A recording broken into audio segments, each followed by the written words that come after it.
விசாகப்பட்டினம் மக்களை அச்சுறுத்தி கொண்டு வரும் பேய் மரம். தினம் தினம் மரத்தை கண்டு அஞ்சி நடுங்கும் மக்கள். பூக்கள் கொடுக்கிற மரத்துக்கு பேய் மரம்னு பெயர் வைக்க என்ன காரணம்?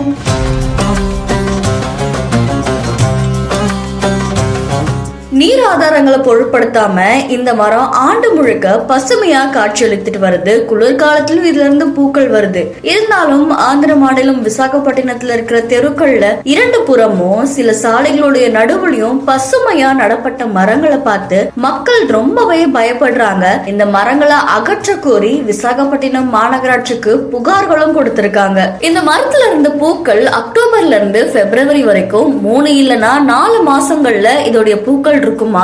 அந்த பூக்கள்ல இருந்து காலையிலயும் மாலையிலயும் கடுமையான துர்நாற்றம் வீசப்படுதா சொல்லப்படுது. இந்த துர்நாற்றத்தை தாங்க முடியாம அங்க இருக்கிற நகரவாசிகள் ரொம்பவே வேதனைப்படுறாங்க. அண்ட் இதனால பல பேருக்கு உடல்நல குறைவும் ஏற்பட்டிருக்கு. குளிர்காலம் முழுக்க இந்த மரத்துல இருந்து வீசப்படுற காற்றுனால பல பிரச்சனைகள் ஏற்படுது. அண்ட் குழந்தைகளுக்கும் ரொம்பவே கஷ்டப்படுறாங்க. கிட்டத்தட்ட இந்த மரத்துல இருந்து வர வாசனை விஷம் மாதிரி ஊர் முழுக்க பரவுது அப்படின்னு சொல்லப்படுது. இந்த மரம் சின்னதா இருந்த வரைக்கும் யாருக்கும் எந்த பிரச்சனையும் இல்ல. ஆனா இது நெடுன்னு வளர்ந்து இருக்கும் போதுதான் மக்கள் இதால அவதிப்படுறாங்க அப்படின்னு சொல்லப்படுது. அதனாலதான் இந்த மரத்துக்கு பேய் மரம் அப்படின்னு பேரு வச்சிருக்கிறதா சொல்றாங்க.